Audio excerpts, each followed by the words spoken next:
Welcome to the Str8 Show, your one-stop destination for intriguing conversations with extraordinary individuals who are boldly navigating life outside the conventional norms. Our host, Scott Fullerton, is thrilled to embark on this journey of discovery with all of you. The Str8 Show, we believe that every person's story is unique, and it's our mission to showcase the diversity of human experiences. We bring you the untold stories of fascinating people who identify as LGBT+ and allies, pushing boundaries, breaking stereotypes, and making a positive impact in our communities. On this show, we bring you a diverse lineup of inspiring guests, from activists to artists, and entrepreneurs to entertainers, and everything in between. We dive deep into their personal journeys, discovering the pivotal moment that has shaped their lives and careers.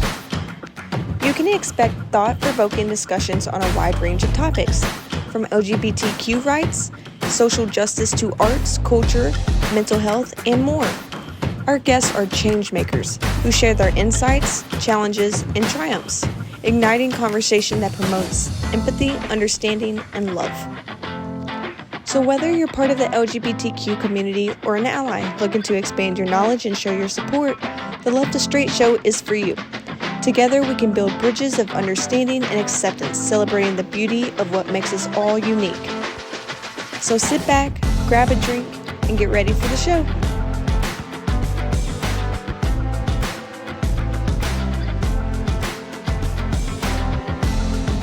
Well, hey everyone, welcome back to the Str8 Show interviews. I'm your host, as always, Scott Fullerton. I'm excited to be able to talk to celebrities and personalities from the worlds of entertainment, foodies, books, music, and advocacy, all for our LGBTQ community and, of course, our terrific straight allies. We're kicking off the Christmas season today with my two special guests in studio. Directing duo Paul Schneider and Alicia Schneider are here. They have a new holiday movie now streaming on the fantastic Tello streaming network. It's called A Holiday I Do. The movie is Paul's third time in the director chair and Alicia's first on a script they both inspired. Y'all know I love me a holiday Christmas movies, and through Lifetime and Hallmark are both getting a little more inclusive lately. They're no match for the work they do over at Tello Films, a company geared towards creating great content for our lesbian community. And this is, I think, their fourth entry into the holiday business, so I'm so excited to talk about it. It's going to be exciting to talk to these two filmmakers and how the project came to be and kick off the joy of the season right here in the Str8 Radio Network. Let's welcome Paul and Alicia to the show, but first, take a look. So, how did it go last night? Jane, what is it that you do? I run my family horse farm. I want you to stop pushing me to date. Come on, Jane. Daddy's getting married in a week, and he might not be able to do all the best friend stuff anymore. You know, Mark has been your best friend for a decade. Your husband for half of that, even since the divorce. Women don't usually plan bachelor parties. Best woman? Oh, right, the bachelor party. Remember, Jane, don't have him out too late. She's such a bad influence. He's moving on, Jane. I just don't want you to be lonely. Oh my God. I keep running into this woman. I don't even know her, but there's just this feeling. A spark? She's Heather's wedding planner. Well, I guess you'll have to come with me to test the menu for the catering. I know it's been rough, Mary Ellen. Sure glad that Al wasn't here when Pine Hill Stables opened. Yeah, it's kind of hard to compete with a $1 million facility. You know, this won't stop things with the bank. Mom, what's wrong? We're losing the farm. It's not we anymore, Jane. This was a mistake. I let my guard down. I lose focus of what's really important. Maybe I don't have room in my life for something like that right now. It's just a little change. You always made Christmas so special for us. And remember what you always used to tell us? Holiday magic makes everything brighter.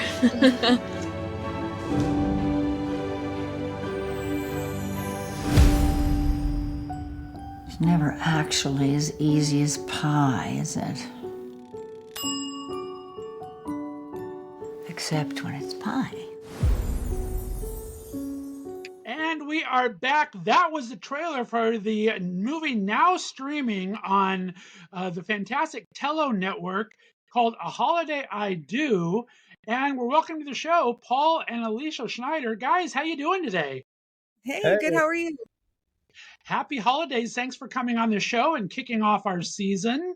How's everything in beautiful downtown Michigan? I think you guys are at, right? Yeah, it's a nice snowy day today, just in time for December, so we can get into the Christmas spirit.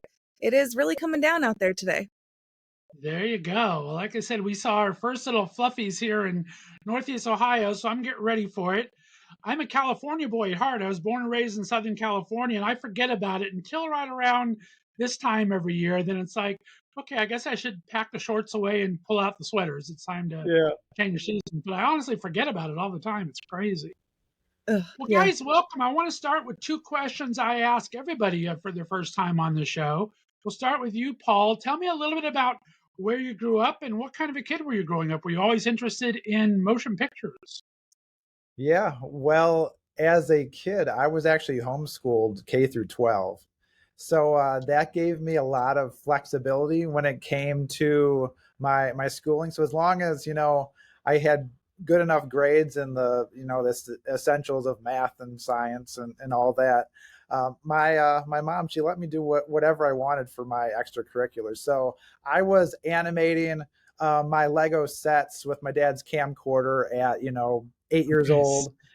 So yeah, I was a movie maker from the very beginning, and it wasn't until my first film in 2014, I realized that, hey, this is actually something that I can do without being, found by Hollywood. So that's when it all started. Nice. I love that. Alicia, how about you? Where'd you grow up and what kind of a kid were you? I grew up in the Flint, Michigan area, and I did not know anything about film until I married Paul, and I was thrust into the film industry. I loved living in ignorant bliss and not knowing the inner workings of film. And now that I do, I definitely watch films very, very differently than I ever have before. My goodness gracious, I bet, that's for sure. And second question I always ask is for my LGBTQ guests, I ask their coming out process, but as fantastic allies, talk about first becoming acquainted with the LGBTQ community and what kind of got you excited about doing a project for the community. Alicia, you can start. Yeah, I am actually part of the LGBTQ community. So it was a very big passion project for me. I know it was about 4 years ago. I was looking for a Christmas film that featured two lesbians as the main characters and couldn't find one.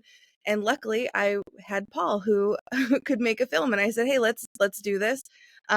So always being part of the LGBTQ community, finding representation has always been very difficult. And it's just not out there. So I'm hoping that with this, we can change that a little bit. That's amazing. And Paul, how about you? So, me as a cis white male, I see myself on TV and in movies all the time. But for those in the LGBTQ community or for people of color, that's not always the case. So it was just something that, we wanted to get that representation out there. Because as you mentioned, holiday films have not historically been too diverse, and it's getting better. And it's just, everybody, they should be able to sit down and see themselves represented on screen. And then also one of our kids, they go by they, them pronouns. And I just, see that they light up when they see non-binary characters. Like one of their favorite video games, there's a non-binary character and that's their favorite character. So to be able to just show the world that it is diverse and that our kids can see something where that's represented, it's just really important that that's out there and accessible. I love that. What's that character they watch? Nimbus? Oh gosh, it's it's from Deltarune. Yeah. Somebody in Deltarune. Chris. Yeah, I had a voice actor who voiced one of the animated non-binary characters. That was exciting to see that. So yeah, very cool.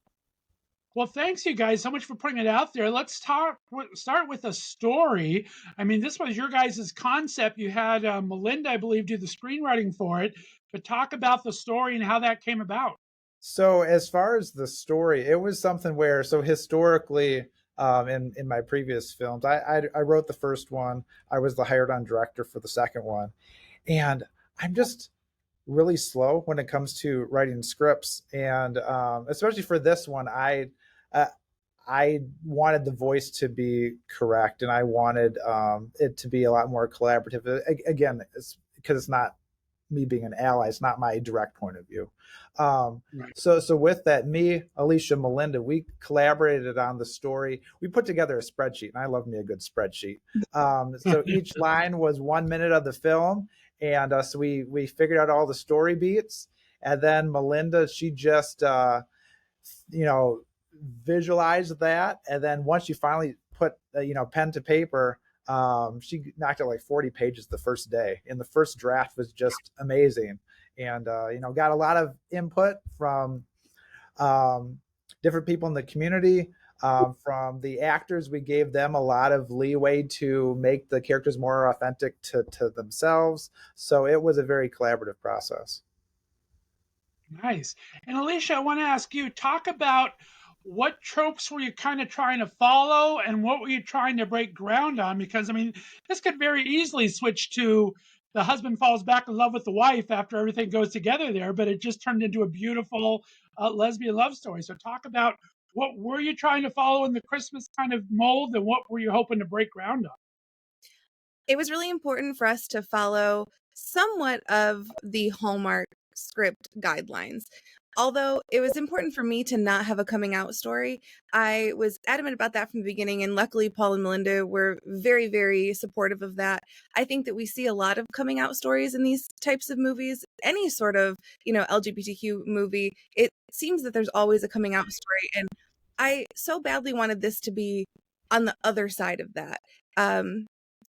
I am very passionate about not even necessarily needing to come out. I think that you should just be able to bring somebody home for Christmas, and if they happen to be the same gender as you, great. If not, whatever. It's not important to have this big explosive coming out experience, and a lot of people, that's very important to them. So I wanted to kind of leave that up to the viewer to have that experience for themselves. So we wanted to avoid the coming out story, but then we also wanted to follow the guidelines of normal Hallmark movies. So just like any man and woman fall in love at the end, we wanted it to just be the same thing, but just with two women. Right. I love that. And I love what you say that. I mean, I talk about it all the time. Things like Schitt's Creek coming to mind where it is, right? It is what it is. And if you're going to do a coming out kind of in the fun way, like the wine was on there, it's always nice just to kind of break those stereotypes where, yeah, you're either the victim or the bullied guy or the coming out story. And those are your three main things. So I love that kind of, you get around that because it's not necessary every single time. Well said on that. And Paul, talk about working with Tello. I mean, how did this come about? I mean, I know Tello's always looking for scripts out there. I've had a good friend, Stan Zimmerman, who's a big director and writer, and he did Sex and Execs with them, and he did, I believe, what's the other one? Skirt Chasers with Barry Bostwick and everything. So great company to work for. I've talked to Christine before on the show. So talk about working with Tello and what brought that to them. Sure. It's actually kind of funny how it came full circle because as Alicia mentioned, when we first had the idea of the film, this was like 2019. So this was right before Happiest Season with Kristen Stewart came out. And this was like right before Tello's first holiday rom-com came out. So we, didn't know either of these existed when we had the initial concepts.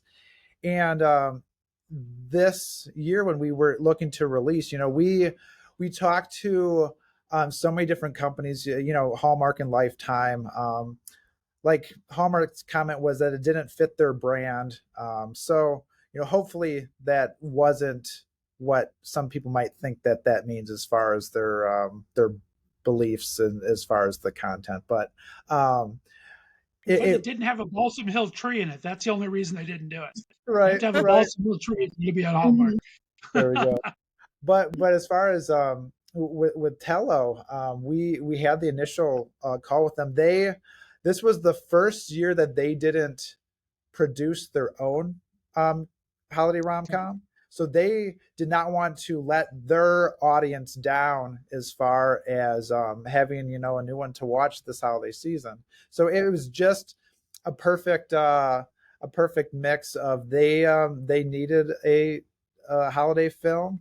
we had one, and there was so much synergy in audience and the storytelling that it was a marriage made in film heaven. I love that. Like I said, I've had Chris on the show before, and I do see I get all their emails from Tello and everything, and I saw them kind of looking for movies. They're looking for things that could be filmed in Nashville. Talk about your experience with them, and did you see any of their previous films at all, Alicia? I had seen our lead actress Lindsay Hicks. She stars in a film on Tello. I believe it's called The List, and so we had seen that one. And it was so funny because I saw that before we even interviewed Lindsay Hicks for the part. So that was an interesting experience. But historically, Tello has been something that I hadn't known about until very recently. So discovering them and then ending up on their platform was a really fun experience. That's fantastic.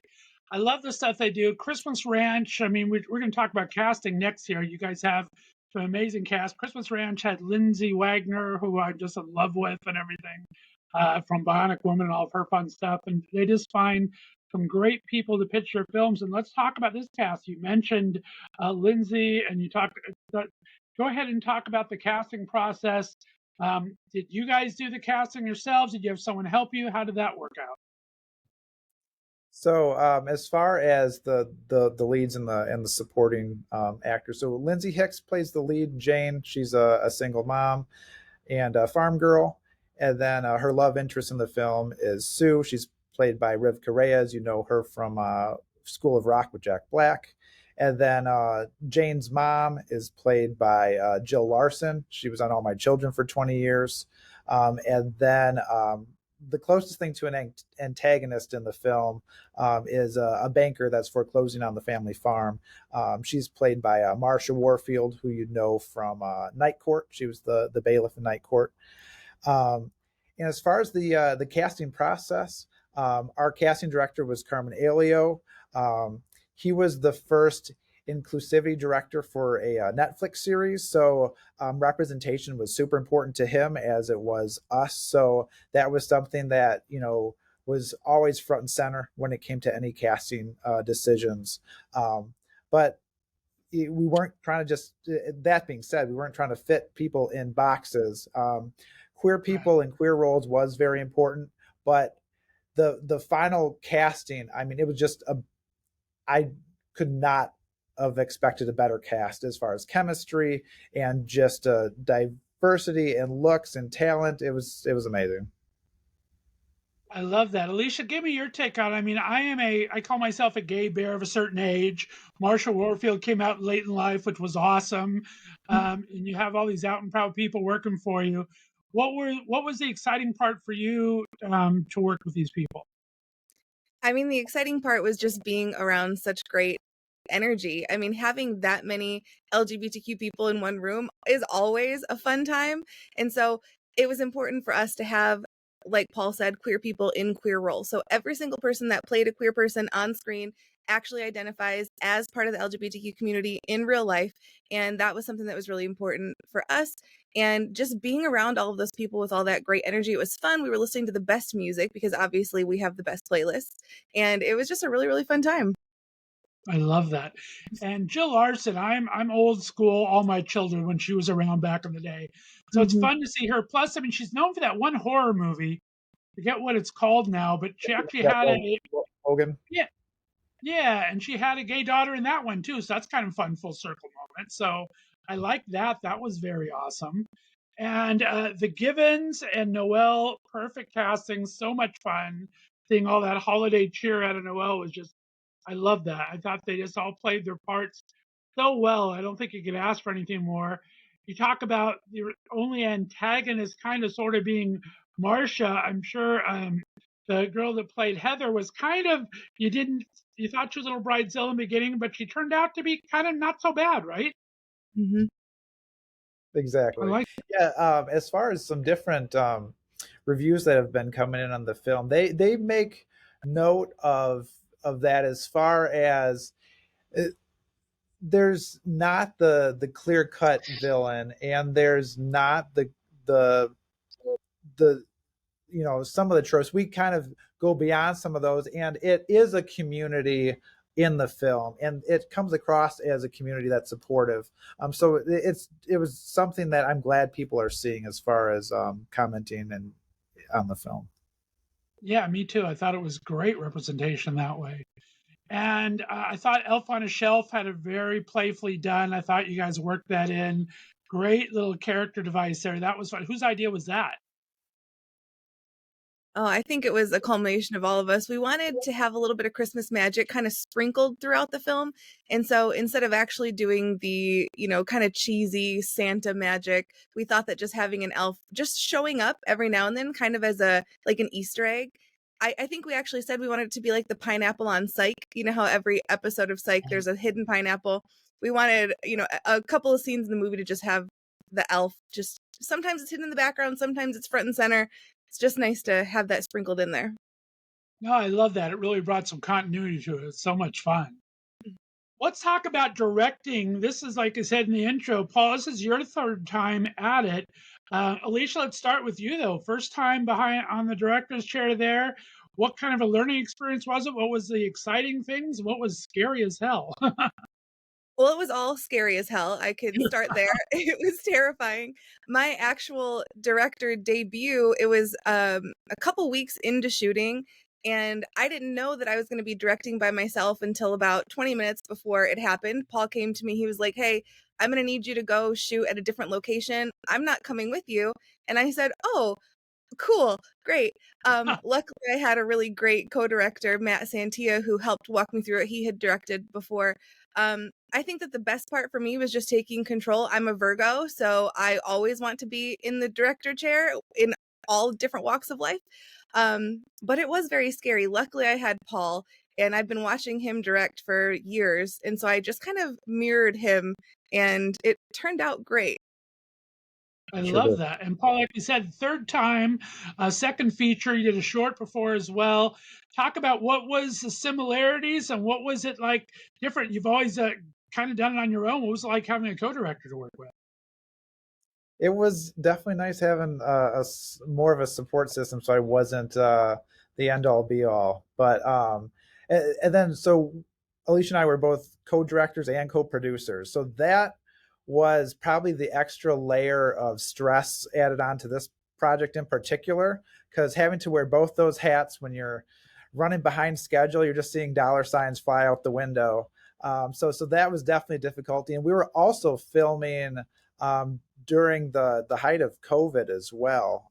This was January of 2022. So, it's right after the holiday seasons when, everybody was getting together. And luckily this was post-vaccine.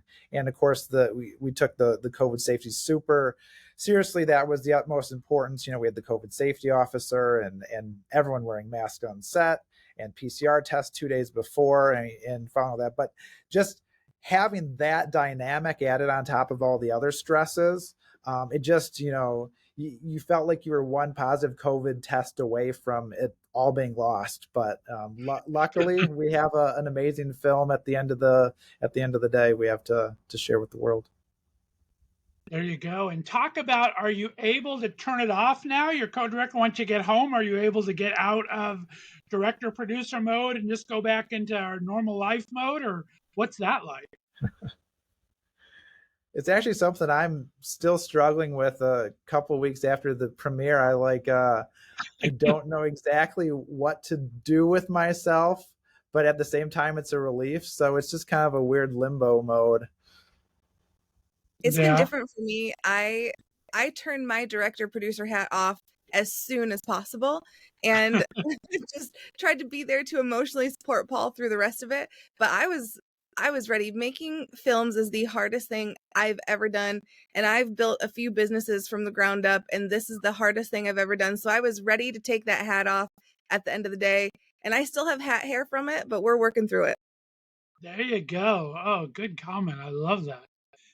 And talk about, was there really any unique challenges you faced directing an LGBT Christmas movie as opposed to a traditional film Christmas movie? I mean, I don't think Like I said, your story could very easily be adapted either way, I thought. So it seemed a very natural fit. Did you have anything you kind of kept in the back of your mind while filming, or was it just business as usual? I think our toughest thing was locations. I know that we had a few locations fall through once they found out what the film was about and that it was an LGBTQ film. I think that that was one of the things from the outside perspective that we struggled with. Internally, I think everybody was so happy to be a part of this project. So I think the cast, the crew, everybody who was involved in the film, I think it actually made it a much better experience because everybody was so passionate about it. Nice. I didn't even think about that, having to do the locations and the outside factors involved in that. That's very interesting. How do you kind of face those things head on, Paul? Have you ever had anything like that before in just a regular movie where you had trouble finding production places? Um, no, not so much. And then kind of on the flip side to that comment, while there were some doors closed because of the content of the film, the ones that were opened were arms embracing us fully. So on the flip side, while it may have took longer to find the end locations, the ones that we had, they were more than supportive, and as far as just their excitement they brought for having us there, that kind of just brings everybody's excitement up and a better product in the end. And did you guys film in Nashville, or where did you guys film at? All throughout Michigan, actually. So Tello's out of Nashville, and we're based in Michigan. So we filmed all throughout the state, from the west side by Grand Rapids to the other side of the state by Detroit. There's about 21 locations, I believe. That's a lot to wrangle. Goodness gracious. And Alicia, tell me, what was some of your favorite moments during filming and why? Oh, I have so many. Honestly, the one that stands out the most is one time I showed up on set and Rivka Reyes came up to me and she said, "Alicia, you look really nice today. You look very gay." And I said, "I'm going to carry that comment with me for the rest of my life. I am still flying high from Rivka Reyes telling me I looked gay." That was the highlight of my whole filming experience, I think. And then also just being around everybody was great.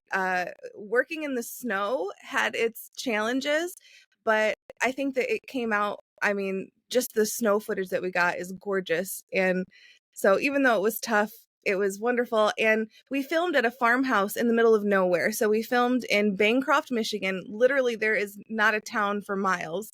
And one of my favorite memories is everybody on set came outside and the sky was so clear. You could see every single star. You could see star clusters. And we just stood outside in the negative 10-degree weather and stared up at the sky for about 10 minutes. And we all just took a moment and paused and we were there and present with each other. And that's something I'll always carry with me too. Oh, that is awesome. I love that. Paul, what was your favorite moment on the set? I think I fall more into the technical kind of side of things. I mean, there was some different stuff that we pulled off that was ambitious. We had a camera on a dolly system hanging down a flight of stairs for one shot, and another shot we wanted there was the elf on the shelf that you mentioned.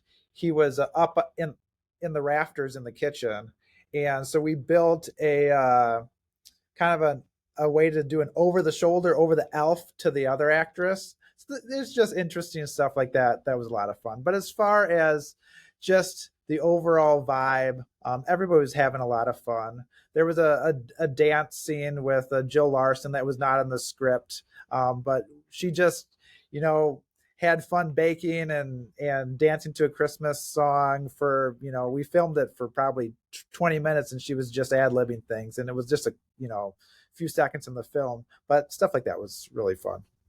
That was one of my favorite parts. I didn't know that was ad-libbed. I love that. Just her dancing around, baking all that stuff. That's so much fun. I love that part. Well, let's talk about the reverse then. What was the most challenging or unexpected challenge you found while filming? Oh, COVID, hands down. COVID was hard. I I don't think any of us really expected when we obviously had this scheduled for months and months and months prior. COVID had been doing well, the numbers were low, and it just hit us like a week before we started filming. There was a huge spike in Michigan, and it really made things a huge challenge. We had always planned on doing masks and vaccines, and that was important to us, but just the sheer number of people that had COVID and were exposed to it around that time was just a huge challenge.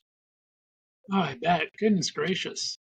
And talk about now, give me the difference here. 3 films in, Paul. What's your advice for future directors of America? And then, Alicia, I want to hear what yours is from a first timers kind of aspect, what your advice might be. Paul, go ahead. So this was a SAG ultra low budget film with the actors union.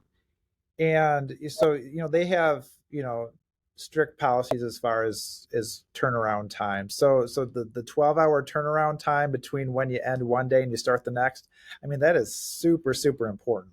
Like, if there's a first time director that's not part of that and not following that, you will eventually feel that. I myself, after the first 4 days of filming, I've got probably 4 hours of sleep, and I just hit a creative, mental, emotional, spiritual wall, and I just crashed.